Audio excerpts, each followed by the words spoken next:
74 October 12-13 హైదరాబాద్లో progressive democratic students union అనే పేరుతో ఈ అన్ని బృందాలను కలిపిన ఒక సంస్థ ఏర్పాటు కావాలి. ఈ సంస్థ ఉమ్మడి రాష్ట్రంలో మొత్తంగా ఒక సంఘటిత నిర్మాణంగా, ఒక బలమైన నిర్మాణంగా ఎదగాలి అనే ఆలోచనతో మొదటి మహాసభలకు పిలిపించారు. అయితే ఆ మొదటి మహాసభలోనే మిత్రుడు సాగర్ చెప్పారు, ఆ వివరాల్లోకి నేను పోను. కానీ మొదటి మహాసభ నాటికే ఒక బృందం, ఈ వేరు వేరు చోట్ల ఉన్న బృందాలలో నుంచి ఒక బృందం విప్లవోద్యమంతో నేరుగా సంబంధం ఉండే, విప్లవోద్యమ ప్రచారం చేసే, నూతన ప్రజాస్వామిక విప్లవ ప్రచారం చేసే పని విద్యార్థులది కాదు, విద్యార్థులు కేవలం విద్యార్థి రంగంలో మాత్రమే పనిచేయాలి అని ఒక ప్రత్యేక సంస్థగా ఏర్పడ్డారు.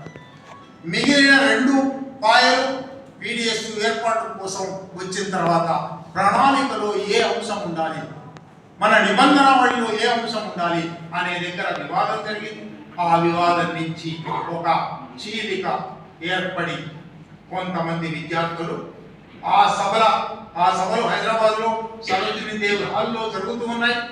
సరోజినీదేవి హాల్లో నుంచి ఆ సభలను బహిష్కరించి బయటకు వచ్చిన కొందరు విద్యార్థులు ఎన్ వెంకటరమణి అధ్యక్షతన రాడికల్ విద్యార్థి సంఘంగా 1974 అక్టోబర్ 12న హైదరాబాద్ సారస్వత పరిషత్లో ఏర్పడ్డారు. ఆ సంఘం ఆయన కన్వీనర్గా 3 నెలల పాటు అనేక ప్రయత్నాలు చేసి 75 ఫిబ్రవరి 21, 22న వెంకటరమణి అధ్యక్షుడుగా, జగన్మోహన్ రెడ్డి అనే Warangal medical college, Kakatiya medical college విద్యార్థి కార్యదర్శిగా, అప్పటికి ఉమ్మడి ఆంధ్రప్రదేశ్లో 3 విశ్వవిద్యాలయాలు ఉండే, ఆంధ్ర విశ్వవిద్యాలయం, శ్రీ వెంకటేశ్వర విశ్వవిద్యాలయం, ఉస్మానియా విశ్వవిద్యాలయం నుంచి వరంగల్ రీజనల్ ఇంజనీరింగ్ కాలేజ్ విద్యార్థి ఒక పివి సుబ్బారావు ఆయన ఉపాధ్యక్షుడుగా, ఆంధ్ర విశ్వవిద్యాలయం నుంచి సివి సుబ్బారావు ఉపాధ్యక్షుడిగా, శ్రీ వెంకటేశ్వర విశ్వవిద్యాలయం నుంచి శైలకుమార్ ఉపాధ్యక్షుడిగా ఒక సంస్థ నిర్మాణమైంది. సంస్థ నిర్మాణమైన ఫిబ్రవరి 21, 22 సంస్థ నిర్మాణం అయితే జూన్ 25 ఈ దేశంలో ఎమర్జెన్సీ వచ్చింది. ఎమర్జెన్సీలో అనేక సంస్థల మీద నిషేధం, ప్రకటిత నిషేధం కొన్ని సంస్థల మీద, అప్రకటిత నిషేధం కొన్ని సంస్థల మీద వచ్చింది. RSU విద్యార్థులు కనీసం 50 మంది అరెస్ట్ అయ్యారు. 500 మందిని అప్పటికప్పుడు నిర్బంధంలోకి తీసుకుని చిత్రహింసలు పెట్టి వదిలేశారు. 50 మందిని ఎమర్జెన్సీ అంతా 2 సంవత్సరాల పాటు జైల్లో పెట్టారు.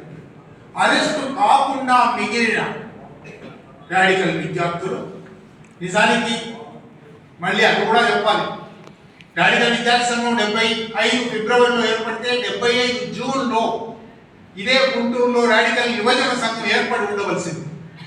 రాడికల్ యువజన సంఘం ఏర్పాటు కోసం ప్రయత్నాలు జరుగుతూ ఉన్నాయి. ఈ ప్రయత్నాలు జరుగుతుండగానే ఎమర్జెన్సీ వచ్చింది.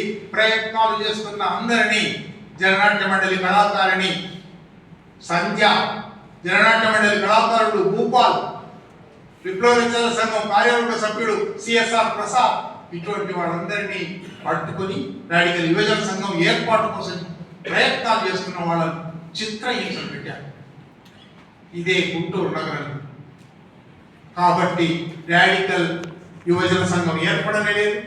ఏర్పడిన విద్యార్థి సంఘం పనిచేయడానికి అవకాశం లేకపోయింది. ఏర్పడిన విద్యార్థి సంఘంలో అరెస్ట్ కాకుండా తప్పించుకున్న వాళ్ళు, ముఖ్యంగా ఉత్తర తెలంగాణలో ఏమి చేయాలి అనుకున్నప్పుడు, ఎప్పుడో తెరాయి దస్తావేజుల్లో చారు మజుందార్ విద్యార్థులు గ్రామాలకు తరలాలి అని ఒక మాట రాశాడు. ఆ తర్వాత కాలంలో కొండపల్లి సీతారామయ్య దాన్ని ఇంకా